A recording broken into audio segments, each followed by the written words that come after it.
Welcome to tonight's conversation on language and mindset. I'm Keziah Latour, the Director of Equity and Cultural Responsiveness. This presentation is scheduled from 6 to 7 p.m. with 30 minutes at the end for us to engage in an active conversation. The purpose of tonight's presentation is twofold. One, to explore the district's efforts in focusing on language and mindset and its relevance to meaningful student learning. And then two, to offer us an opportunity to engage in conversation. I know that's why we're here tonight. So let's look to our agenda.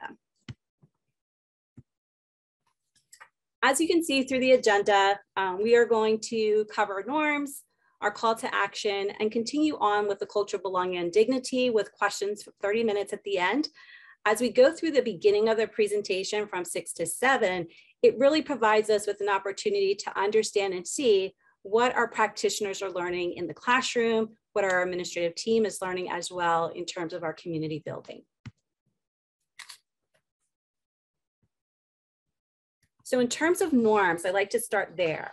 I'm using again Glenn Singleton's Courageous Conversations. There are 4 distinct norms that are in place: staying engaged, experiencing discomfort, speaking one's truth, and expecting and accepting non-closure. These norms are essential in how we set expectation, create a sense of culture and belonging in our classrooms, in our meetings, in our spaces that we engage in. And so as we look at these norms, this is a share that shows what we do as leaders in the district and as practitioners in the classroom. Connection before content.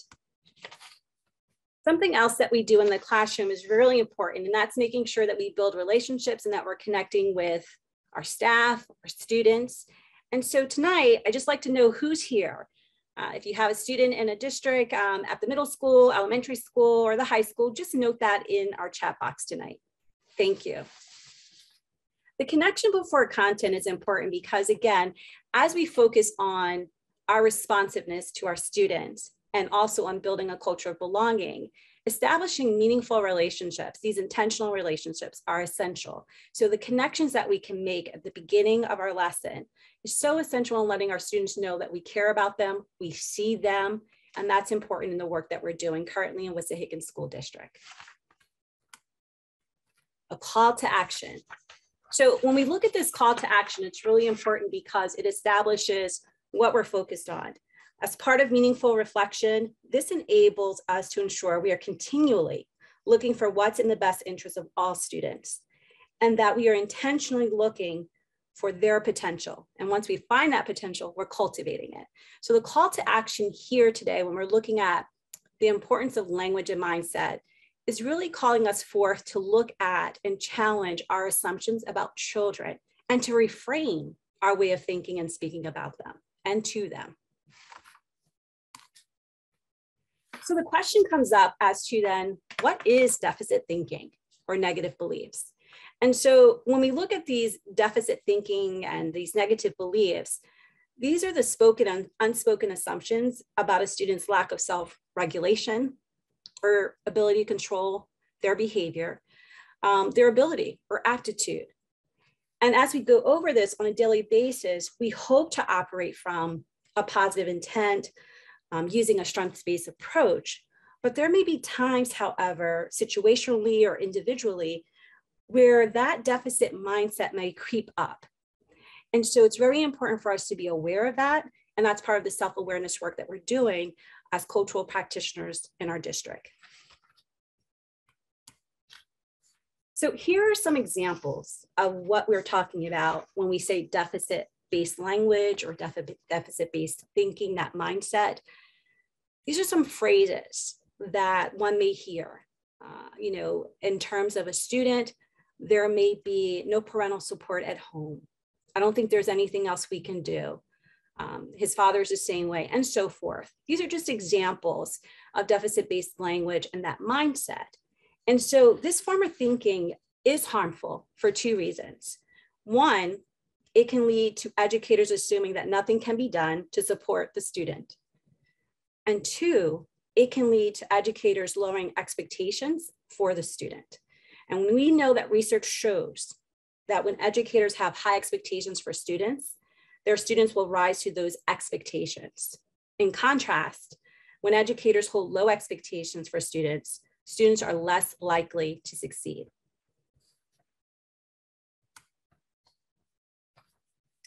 Implicit bias, that unconscious bias. What is that about?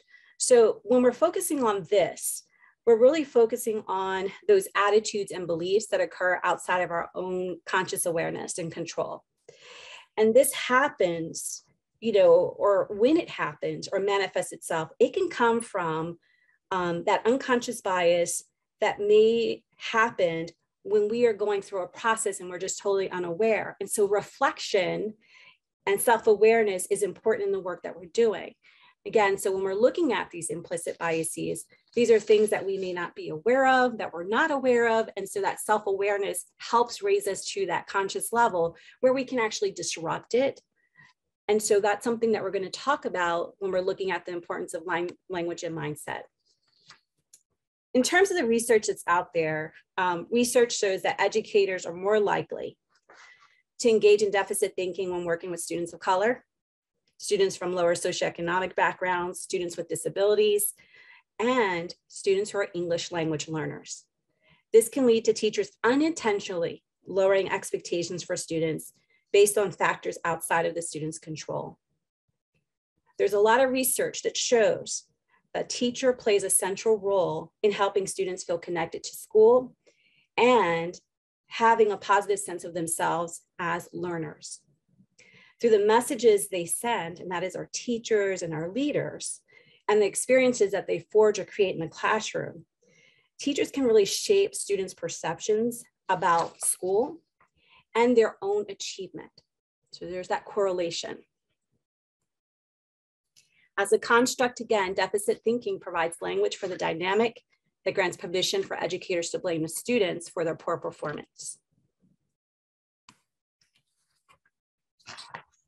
How do we reframe deficit language and thinking? What practically can we do to change this? So some practical things that we can do, number one, is be able to see it, name it, and disrupt it. And in doing that, we can then shift to focusing on what our students can do, looking at them from a strengths-based perspective. We can ensure that we're maintaining high expectations that are realistic, recognized, and clearly communicated. And then, of course, focusing on their lived experiences and knowledge, that's key. But we have to go beyond that and ensure that we're building student voice and agency, that we're cultivating student potential, focusing on solutions. And as we go forward in this, we are constantly providing ourselves with the opportunity to have reflection, and we're providing our learners with the opportunity to receive our feedback. And that's positive feedback, meaningful feedback, very explicit and intentional. The importance of teacher-student relationship is something we have to keep central. We know that research shows that this is a critical part of students' academic success. So that's something we can shift to continuing to build, those meaningful relationships. The other element that's so important as we go forward is connecting students' prior knowledge with new knowledge. So if we do that prior knowledge, that new knowledge connection, we also see evidence of students doing well academically.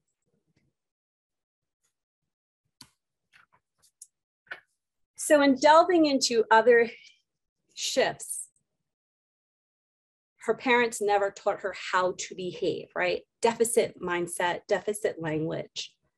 Shifting to, she may benefit from more intensive social, emotional, behavioral skill instruction at school.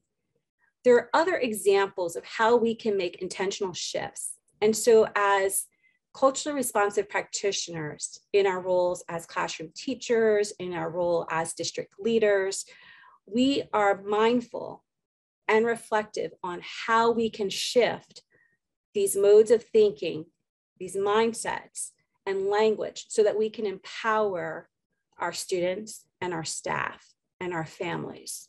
So this shifting is something that we're working on intentionally as we go through our professional learning and the experiences that we're creating.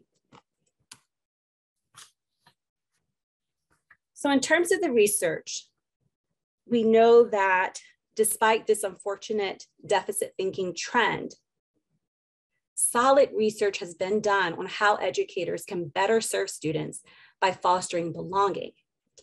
And so as we look at this, we know that spaces of belonging and inclusion are essential. Finding solutions for students is empowering and important.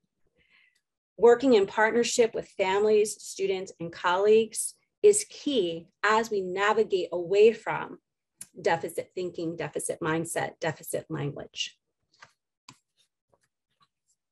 As we continue to foster a culture of belonging and dignity, we work to build those meaningful and intentional relationships.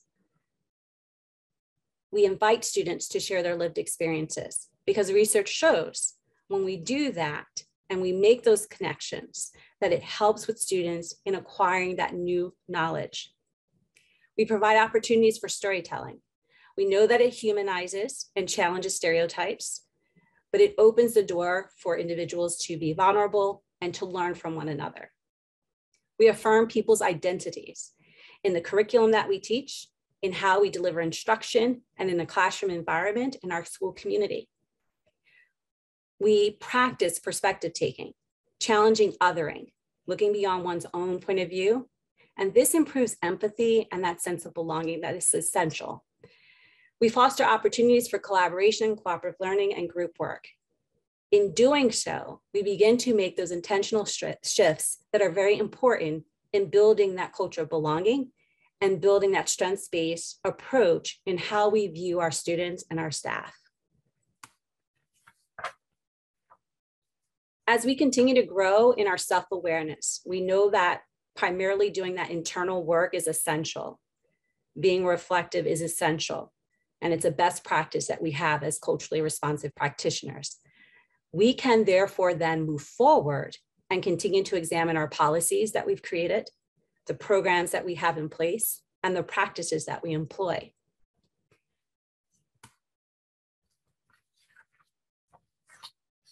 At this point, we're going to have an opportunity to engage in questions regarding this topic. Before I go into that opportunity for us to engage in conversation, I just want to send a reminder to you that we have an upcoming community conversation workshop scheduled for May 4th. This topic will be on restorative practices. And again, like this one today, it is really sharing what we're doing in our district with our staff, with our students, and of course, with our families.